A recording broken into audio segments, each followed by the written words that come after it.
I have a little bit more involved video for you guys this time. Typically, I don't take these big jobs anymore. If this truck was a four-wheel drive, I probably wouldn't have done it. This 4L60 suffered a slow and painful death. The oil cooler lines were rotted through and it slowly leaked all the fluid out. We know that it worked when it had fluid, and I'm gonna go off that assumption and we're gonna patch it back together. I'm gonna strip off the bell housing and tail housing before I put up a time lapse showing the rest of the steps.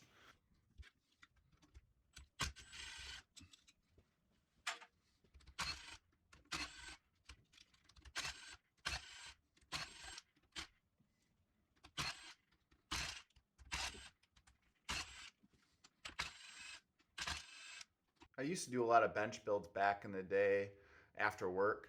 It was one of the ways that I got extra cash to put together my projects.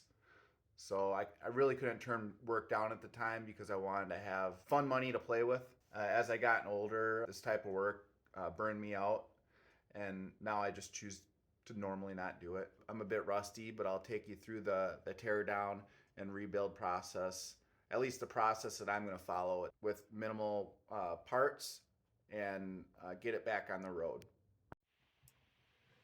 Before taking the pump off of the style transmission, you have to make sure that the torque converter lockup solenoid is first removed. I'm going to go ahead and remove the entire valve body, keeping all the bolts in order. I typically throw them in the pan.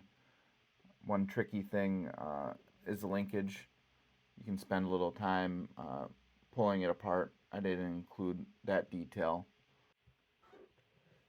If you leave the transmission facing flat towards you, facing up, when you remove the valve body, all the check balls will stay in the plate. You won't have to chase them around. Right now I'm taking apart the 1-2 accumulator. On this style version, there's a plastic piston inside. I'll get to that a little later. There's one additional check ball underneath the separator plate that you should grab before turning it over. There's also an accumulator in the case, and I was checking for wobble between the pin and the piston. Ones that have wear will bypass fluid. Now I'm turning the transmission and dumping excess fluid out. As you can see, I'm using a garbage bag to catch some of the fluid and also keep the parts on my pallet workbench. You don't need anything fancy to do this. It really helps to stay organized so that when you go to put this back together, you can do everything in reverse order without forgetting anything.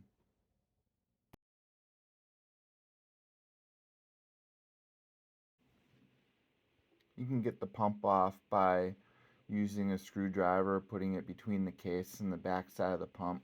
Be careful not to dent the partition area where the valve body seals to. The pump comes off pretty easily after the seals break free, and then the rest of the drums come right out. You have to take the reverse pack out before you can get the band out, and then the forward drum will come the rest of the way out.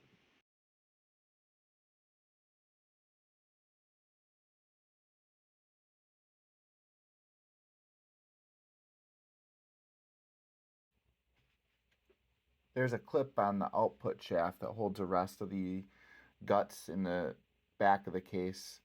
You will have trouble getting at this clip. With a little video magic, I'm able to pull it off quickly. In real life, it doesn't come off this easy. Further back in the case, there's a large ring that holds the center support into the case. Once you get this ring off, you'll have to get the center support out, and it's stuck inside the case with a anti-clunk spring. What I typically do is turn the transmission on end and bang it on the workbench. In this case, I put a piece of wood on the floor and hit it a couple times on the floor and dropped it out. After getting this all torn down, there's really not a whole lot messed up. The 3/4 pack is burnt just as expected, and everything else looks normal for something that has over 250,000 miles on it. I always lay these out in order.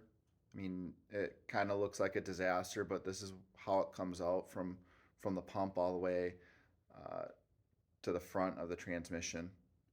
And I have the clutch packs all taken apart to show you. Um, this is the low reverse one. It still says Borg Warner on it. It's hard to see, but all of them are like that. No use replacing that one. Not even going to bother. The reverse pack over here, you can still see the writing on it. All of them are like that. All the steels look nice. No, not going to replace that either. Here's the messed up 3/4 pack. It got a little bit hot, but it's burned up from starvation. You can see the clutches and steels are all gross. They're done. These are the ones that are going to get replaced. This is your second gear. It's in the same drum. Didn't get all too hot. Still has the part number and says Borg Warner on it, so we're going to leave that. Now here's your overrun clutches. And overrun clutches rarely get burnt up in a 4L60. They're fine. We're not going to replace that either. The band's got a little bit of cracking. We'll replace that. While I have this apart, I will replace the seals and the molded pistons in the reverse and in the forward. This is what's going back in. This is a used 3/4 pack. It looks good. And then I did end up buying or getting the second gear pack because the one I had, I took a further look and it wasn't as good as it had initially seemed. I also got the 5-planet rear Planetary set. This is found in the 4L65Es. It's an upgrade, and the 4 planet ones are known to break. I did also acquire some aluminum accumulator pistons. So here's one that bolts on to the case. One of these goes in the case, and this one goes, I believe, in the valve body. Aluminum ones are found on the early style 4L60Es. I use petroleum jelly for the seals on this installation. The rear or low reverse piston, once it's in the case, has to be pushed in with force for it to go all the way down. The return springs and the clip are next. In order to get the clip on, a special tool to compress the return springs is needed. Next is the rear Planetary set. There's bearings that ride on the inner diameter of the Planetary sets. If you use petroleum jelly or trans gel, you can grease them so that they stick and not fall off.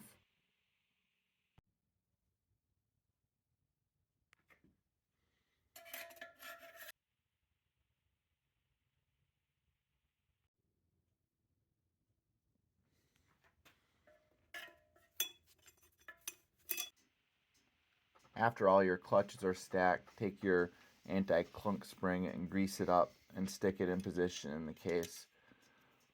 Then grab your center support, figure out where it lines up, and push it into the case.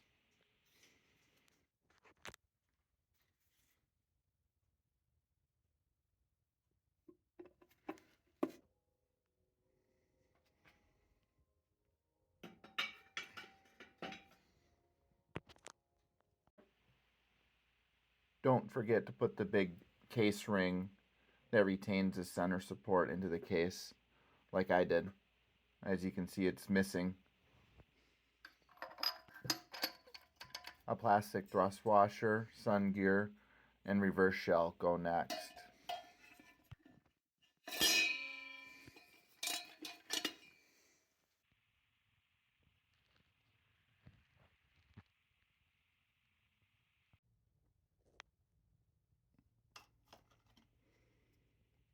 The middle Planetary is next.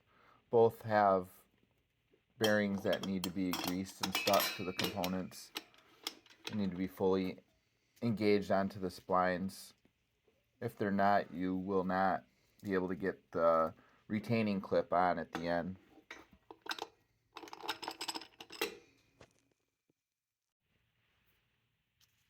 The retaining clip needs to be pushed on over the splines. The snap ring pliers helps to get it started, but make sure that it's fully seated.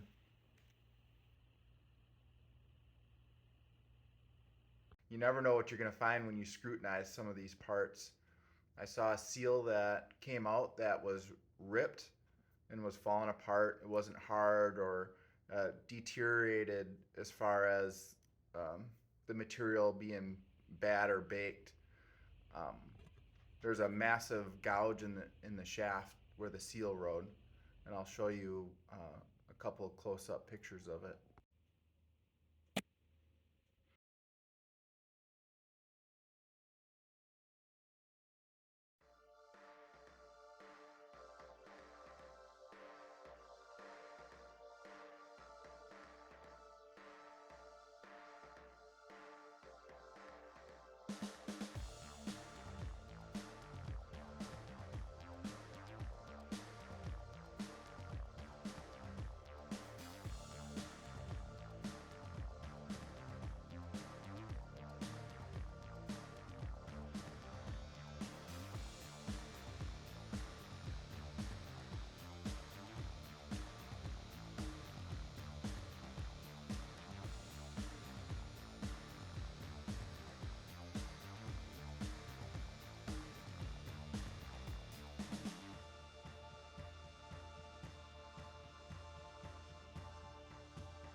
When you get all your clutch packs stacked and your retaining rings on, do yourself a favor and air check the holes in the shaft with compressed air.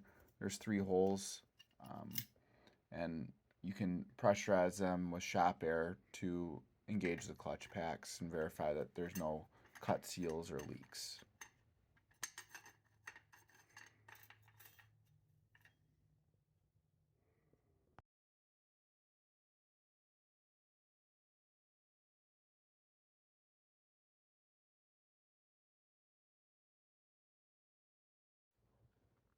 with patience, the lip seal tool that's typically included in the seal kit works pretty well.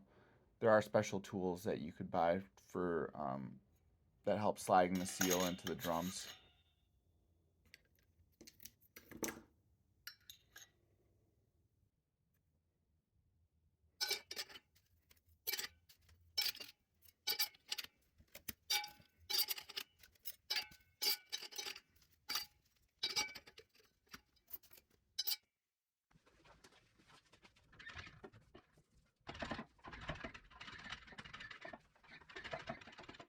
It takes a little bit of messing around, but you want to make sure that you have all the splines and the clutch packs aligned and all the way down.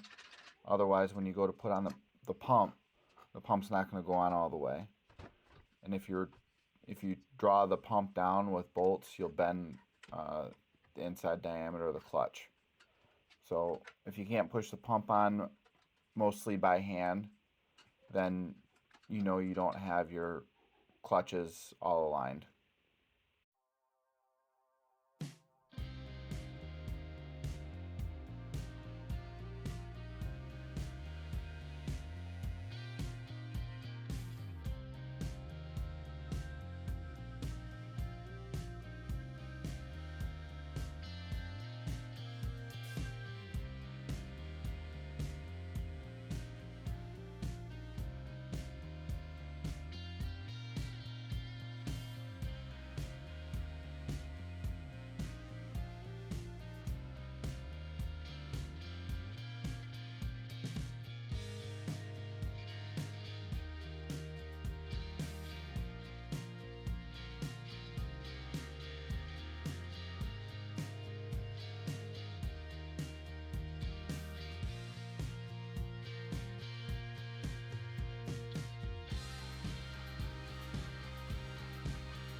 This is a pretty important step here.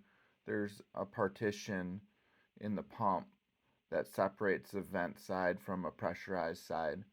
If there's any cross leak to the vent, you're going to have a rebuild that blows fluid out the transmission vent. So this is a sure proof way to keep that from having a chance at happening. And as you can see, I'm very careful with uh, getting all the bolts started and the pump approximately lined up before snugging the bolts. Now, I wouldn't recommend using an impact to tighten everything. You will strip out the threads or wreck something. At the end, I hand tighten everything. Make sure the pump is also lined up. I didn't have an alignment tool and didn't feel like making one. It's pretty easy to make one out of some worm clamps to hold the two halves um, together, and you know, if you just take the time and do it the way I did it, it seems to work out.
I'm moving the valves back and forth with a pick just to make sure that nothing's stuck or seized. I found that if you typically have that drive all together correctly and you have issues later on, your problem lies in your valve body. The valves that move back and forth, they wear in certain places, and it's easy to detect them if you have leak testing equipment. In this case, I don't have any equipment. I'm going off the assumption that the transmission worked. If I were to have issues with it, I would go ahead and further investigate because the valve body's fairly easy to take off in the vehicle. I went ahead and put the aluminum forward accumulator piston in and fumbled around with the spring to verify that it was directionally correct. I just wanted to make sure that the spring wasn't sized for the piston.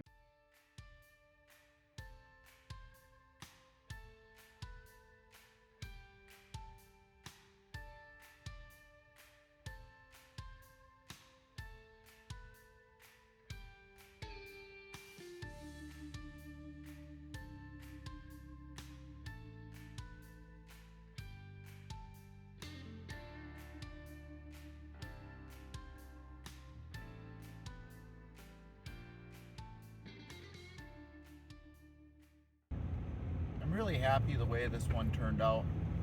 It fought me a little bit at the end, but everything seems to work really good. When I first put it in the truck, I had some shift flare from 2 to 3. I was able to fix some of my shift flare issues with some aftermarket products. I was able to use these parts to remedy some of the issues with how it was working once I got it in the vehicle. Here's the part number for the check valve kit for the third. That's the manufacturer's part number.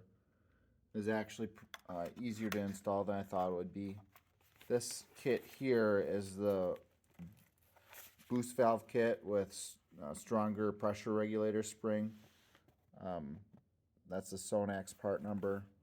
That's the Transtar part number. And this is just a stock GM EPC. The other thing that I replaced was the separator plate. I put a Transgo separator plate in. It's hard to see, but there's some holes that are extremely egged out. Since I was having issues, I went ahead and replaced this too. I have some nice footage lined up from in fall when we took my buddy's Fox body to the track. Hopefully you guys will enjoy that one as well. Please like and subscribe if you found this entertaining or useful.